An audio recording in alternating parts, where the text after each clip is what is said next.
प्रिय बच्चों, केशवदास की महाकाव्यात्मक रचना रामचंद्रिका के अंगद रावण संवाद के क्रम में आज हम पद नंबर 9 पढ़ेंगे। इन पंक्तियों में रावण अपनी शक्तिशाली स्थिति को दर्शाता अंगद के द्वारा दिए गए उपदेश कि वह राम की शरण में चला जाए का उपहास कर रहा है। वह अंगद को नीचा दिखाना चाहता है, लेकिन अंगद वाक चातुर्य से परशुराम, बाली, हेहराज के उदाहरण देकर रावण का घमंड चूर चूर कर देता है। पद देखिए। लोक लोकेश स्यों सोची ब्रह्मा रचे, आपनी आपनी सीव सो सो रहे। चारी बाहें धरे विष्णु रक्षा करे, बात साची चहे वेद बानी कहे। यहाँ पर अंगद की बातों को सुनकर रावण अपने अहंकार में चूर होकर कहता है कि इस धरती पर ब्रह्मा जी ने राजा महाराजा और प्रत्येक व्यक्ति की रचना करके एक सीमा निश्चित कर रखी है।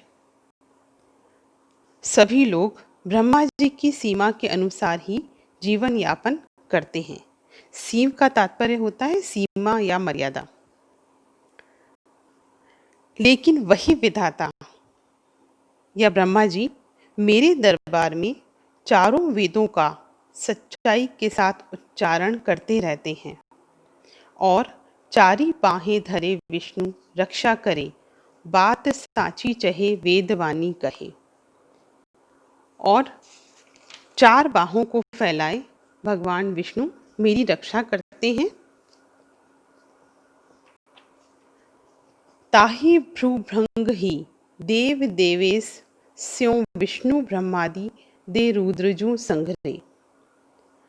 ताहि भ्रूभृंग ही, उसकी एक तिरछी नजर का इशारा पाकर।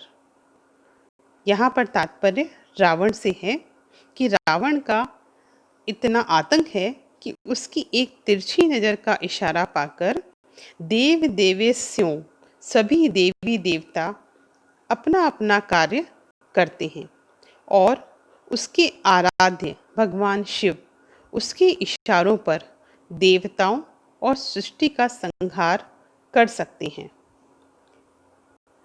ताही हो छाड़ी के पाए कांके परो आजू संसार तो पाए मेरे परे।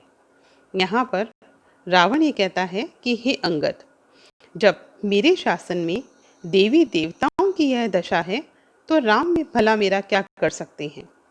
मैं इन देवताओं को छोड़कर किसकी शरण में जाऊं और क्यों जाऊं, क्योंकि आज सभी सामर्थ्यवान देवता और संपूर्ण संसार तो मेरी शरण में है, मेरे पांव में पड़ा हुआ है। राम को काम कहाँ रिपु जीत ही, कौन कबे रिपु जीतियो कहाँ। अपने अहंकार के साथ रावण राजसभा में उपस्थित अंगद से पूछता है कि हे अंगद, राम को काम कहाँ, तुम्हारे राम भला क्या काम करते हैं। तो अंगद जवाब देता है, रिपु जीत ही, शत्रुओं को जीतना ही श्री राम का कार्य है। कौन कबे रिपु जीतियो कहाँ। रावण पुनः प्रश्न करता है कि राम ने कब और कौन से शत्रु को जीता, इसके बारे में बताओ। बाली बली, अंगद कहता है बाली, मेरे बलशाली पिता बाली को भगवान राम ने जीता है। छल सो, रावण कहता है इसमें राम का भला कैसा पराक्रम। राम ने बाली का वध छल पूर्वक पेड़ों के पीछे से तीर चलाकर किया, अतः भला इसमें कैसी वीरता। अंगद दूसरा उदाहरण देता है, भृगुनंदन गर्व हर्यो। भगवान परशुराम जैसे क्रोधी अपराजय ऋषि के अहंकार को भी भगवान राम ने चूर किया है। रावण इस तर्क की भी हंसी उड़ाता है और कहता है, द्विज दीन महा, कि भला इसमें कौन सी वीरता है, वह तो एक गरीब ब्राह्मण था, अतः परशुराम को जीतने में वीरता नहीं है। तब अंगद थोड़ा विचलित हो जाता है और रावण को समझाता है कि तुम परशुराम को गरीब दीन ब्राह्मण कैसे कह सकते हो, वो तो परम शक्तिशाली थे। दीन सुक्यों छिति छत्र हत्यो, बिन प्राणनी है राज कियो। कि अंगद कहता है, परशुराम एक गरीब ब्राह्मण नहीं थे, वे तो पृथ्वी पर निवास करने वाले क्षत्रियों के विरोधी थे और 22 बार उन्होंने पृथ्वी पर से क्षत्रियों का अस्तित्व तक मिटा दिया था, अतः उन्हें पराजित करना आसान नहीं था। और फिर हैहराज जैसे शक्तिशाली राजा के प्राणों का हरण भी परशुराम ने ही किया था, अतः परशुराम का अहंकार चूर करना राम के लिए इतना आसान नहीं था।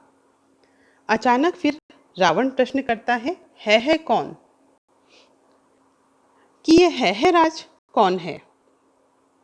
अंगद इस पर आश्चर्य प्रकट करते हुए कहता है, वही बिसरयो, कि हे रावण, तुम है राज को भूल गए, जिन खेलत ही तुम्हें बांधी लियो। है राज ने तो खेल खेल में ही तुम्हें बंदी बना लिया था। इस तरह तुम्हें जो बंदी बनाने वाला है राज है, वो सामान्य तो हो ही नहीं सकता। अतः तुम बाली, परशुराम और है राज की पराजय से स्वयं का मूल्यांकन करो और राम से शत्रुता ना करो, उनकी शरण में चले जाओ। बच्चों, इन पंक्तियों में ब्रह्मा, विष्णु, महेश आदि देवताओं तथा बाली, परशुराम, है से संबंधित अंतर कथाओं का केशव ने प्रयोग करके पद को और भी अधिक प्रभावी बना दिया है। शैली संवाद और अभिनय पूर्ण है, जिसमें व्यंग, नाटकीयता, त्वरित गति की प्रधानता है। रावण को अपना गर्व, दर्प, अहंकार भूलकर राम की शरण में जाने का उपदेश भी यहाँ पर प्रभावी बन पड़ा है। श्री राम की कृपा से लोक परलोक का सुधार संभव है। संपूर्ण पद उपदेशात्मक शैली में रचित है।